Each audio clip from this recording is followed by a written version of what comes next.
So trending ngayon si Anthony Jennings, Maris Racal at Jam Villanueva. Si Jam Villanueva yung dating girlfriend ni Anthony Jennings. Kasi ganito nangyari yun, December 3 ng gabi, biglang pinost ni Jam Villanueva lahat ng mga malalaswang messages between Maris Racal and Anthony Jennings sa online. At nabulaga ang publiko dahil ang dami mga malalaswang exchanges dito at mga sensual na mga salita, no? So nag-umpisa ito dahil nung umpisa pa lamang nagdududa na si Jam at ngayon ni-reveal daw niya lahat ito dahil marami daw siya naririnig na hindi maganda tungkol sa kanya. Kaya kailangan daw niya i-release sa publiko to para malinis daw yung kanyang pangalan. So, ganito nangyari yun. Kasi si Anthony Jennings at si Maris Racal, love team yan sa Can't Buy Me Love. So, naging hit sila as a love team. So, si Jam bilang girlfriend ni Anthony, gusto daw niya suportahan si Anthony at si Maris sa kanilang working relationship bilang isang love team. So, habang dumadalo yung panahon, marami na siya mga pagdududa sa mga kanilang pagsasama. At one point, may message siya nakitang that was so hot. Kaya kinumpronta niya si Anthony kung ano ibig sabihin nito. Ang sinabi naman ni Anthony na nakipaghalikan siya kay Maris Racal dahil hinila daw siya sa isang CR at hindi daw siya makatanggi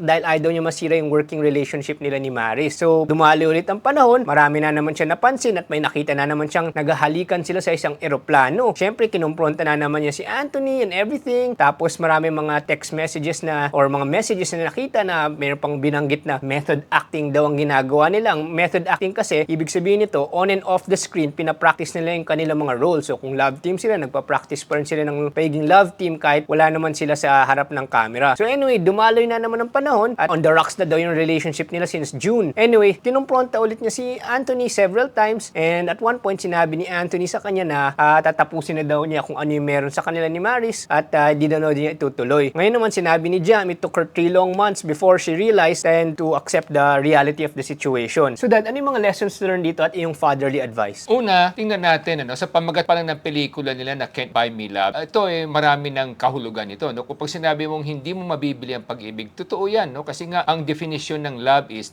patient, love is kind, love is understanding, love is gentle, love is forgiving. So yan ang definition ng love, no? So hindi mo mabibili yan. Yay, kusang umuusbong sa ating mga damdamin, no? So yun pa lang is already bibigyan tayo ng magandang gabay niyan sa ating buhay, no? Pangalawa, ito mga ganitong sitwasyon nangyayari rin ito, no? Katulad yan, merong isang pelikula din na sumikat nung kapanahunan namin, yung Love Affair, no? Na ang bida doon si Warren Beatty at si Annette Bening, pareho na silang committed, engaged na sila pareho, nagkakilala sila sa eroplano at nagkagustuhan sila at ganun din, kalaunan naghiwalay sila sa mga kanilang dating karelasyon at sila ay nagsama eventually, no? So yan yung mga nangyayari talaga sa buhay ng tao, lalo na kung ang iyong kapartner o yung minamahal ay medyo may kakisigan o may kagandahan o at the same time may katanyagan at may kapangyarihan o may kayamanan, talagang malapit niyan sa tukso, no? So at bilang tao, syempre natutukso talaga yan. So ito naman ang fatherly advice ko kung sakasakali. Kung ang anak ko si Jam, ang payo ko sa kanya is, una, pag ang iyong minamahal talagang medyo successful at medyo may kisigan at nasa showbiz business o entertainment business o nasa mga hanap buhay na talagang na-expose siya sa iba't ibang klase ng mga ng opposite sex, talagang may pagkakataon na maaari magkaroon ng relasyon yan. So ang tanong na lang diyan is, ito ba dapat mong patawarin o dapat mong pagpatuloy mahalin? Nasa sayo yan. Kung kaya mong patawarin at magpatuloy ang pagmamahalan nyo, nasa sayo yan, desisyon mo yan. Pero tingnan mo rin kung yung lalaki ba, sabi nga nila may kasabihan habang hindi umaamin yung lalaki sa kanyang kapartner na meron siyang ibang kalaguyo, ibig sabihin na nirerespeto pa rin niya yung kanyang kapartner. So yan kadalasan na kasabihan. At meron din kasabihan na kahit na basang kahoy, pag nilapit mo sa apoy na pinagtagal mo, talaga masusunog din yung kalaunan, no? So talagang nangyayari ito sa iba't ibang trabaho, hindi lamang sa showbiz, kahit sa mga piloto at mga stewardess, no? Pangkaraniwan yan, nangyayari din. Kahit sa mga doktor at nurses, nangyayari rin yan. Kasi ngayon proximity, no? Siyempre nagkakaroon sila ng pagkakaunawaan ng mga katrabaho nila at minsan nagkakagustuhan sila, nagkakaroon sila ng affair. So kung kaya mong patawarin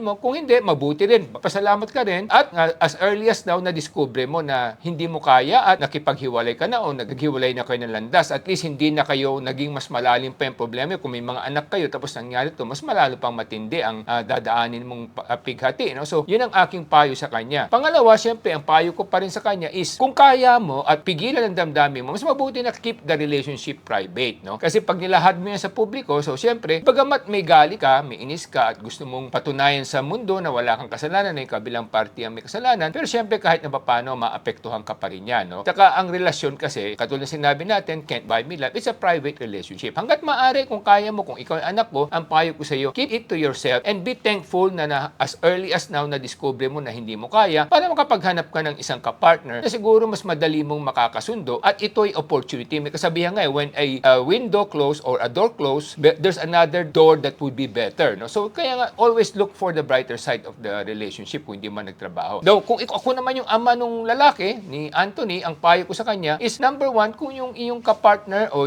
yung iyong kinahiligan o kinahulugan ng loob, meron ng ibang syota o meron ng ibang partner, huwag mo nang patulan. Pilitin mo na kontrolin ang sarili mo, disiplinahin mo sarili mo. Huwag mo nang patulan yun kasi nga, una, hindi maganda para sa kapartner niya, hindi rin maganda para sa kapartner mo. So hanggang kakayanin mo, disiplinahin mo. Pero siyempre, tao lang tayo, natutokso din, nadadarang din. Sabi nga, di ba? Kung darating tayo sa ganong panahon, kinakailangan maging tapat ka na. Sino ba talaga matimbang sa damdamin mo? Sabihin mo na sa kapartner mo kung talagang nararamdaman mo, talagang siya yung mas mahal mo kaysa sa kapartner mo. Hanggat maaga, maaring ayusin mo na para sa ganon, hindi na kayo magkasakitan ng kalooban. At at the same time, mabigyan mo siya ng freedom, ikaw din magkaroon ng freedom. Para sa ganon, hindi na kayo magkaroon ng ganitong klaseng hidwaan. No? Pag pinatagal mo at lumala pa, at talagang magkakainisan ng mga tao. Pero again, maganda rin yung pinakita nitong Anthony na kahit na ganon ang nangyari, hindi na niya pinalaki pa yung issue. No? Sinasabi niya yata na kahit na siya na lang yung saktan para wala na lang ibang madamay. That is a very gentlemanly act for his sake. No? But at the same time, ang payo ko sa kanya, it's better that as early as possible, kung talagang pakiramdam mo, mas mahal mo tong kabila o sa kabila, tatapatin mo na. Para sa ganon, sa umpisa pa lang, maayos mo na, hindi na lumaki pa yung problema. Doon naman sa pangatlo, doon naman kay Maris, ang payo ko naman, kung siguro yung lalaki meron ng kapartner at meron ng minamahal na iba, hanggat maaari, iwasan mo na lang siguro. Marami namang ibang mas makikisig na lalaki o mas maayos na lalaki. Kung maganda ka naman, marami naman magkakagusto sa'yo. Pero kung nahulog na kalooban mo, nangyari na rin yan, siguro mabuti pang sa umpisa pa lang, tinapat nyo na pareho yung mga partner nyo para hindi na lumala yung sitwasyon. Yan ang aking may papayo kung sila yung mga aking anak. Oo, kasi marami nga nagsasabi na si Maris Racal ay dinedate si Rico Blanco nun. Yung nga lang sinabi ni Maris Racal na nung nakipaghiwalay siya kay Rico Blanco noong July, wala naman daw kinalaman si Anthony Jennings dito na marami nagtatanong at nagdududa kung totoo nga ba yun. Ngayon, ito naman yung nakikita ko sa mga people, no, in partners, no. Marami mga tao na tutukso na manligaw ng mga taong meron ng commitment sa iba, no. Parang sa kanila, they give in to their emotions and feelings o iba, sinasabi nalilibugan sila. Ngayon naman, pag naging kayo nung taong yun na, kumbaga sinasabi nating stolen goods, ninakaw mo galing sa ibang tao, partner, tingin mo ba tatagal ang ganyang relasyon? Kasi yung foundation ng pinaka-relationship nyo nanggaling sa agawan. So, in the future, very shallow yung foundation ng relationship nyo. Pag may iba din nanligaw sa kanya habang kayo, tingin mo hindi tatalon yun sa iba? Kasi, syempre, kung kaya niyang gawin sa iba yun, tingin mo hindi niya kaya gawin sa'yo kung ikaw yung nang-agaw ng tao, di ba, Dad? Correct, tama yun. No? Kaya nga merong kasabihan, di ba, na yung ugali ng tao, magsusukat mo yan kung ano yung kanyang level of commitment, di ba? Kung ikaw ay walang moralidad at medyo kulang ka sa disiplina sa sarili mo, kahit na meron ng karelasyon yung ibang tao, gusto mo pa ring agawin o patulan, parang siguro iba sinasabi nila para nag-ego tripping, no? Pero hindi mo alam na ito'y makakasira rin sa iyo. Kasi kung ikaw din ay may karelasyon at gaganyarin ka rin, di ganun din, masasaktan ka rin. Sabi nga nila, don't do unto others what you don't want to be done unto you, hindi ba? So kaya nga ang sinasabi natin, ang relasyon kasi minsan nalilito ang mga tao, lalo na kung ikaw ay medyo bata-bata pa, no? Kasi dumaan na rin ako diyan, dinaanan ko na rin yan, no? Pag medyo may kabataan ka, syempre minsan may nagugustuhan kang kapartner o may nagugustuhan kang opposite sex na parang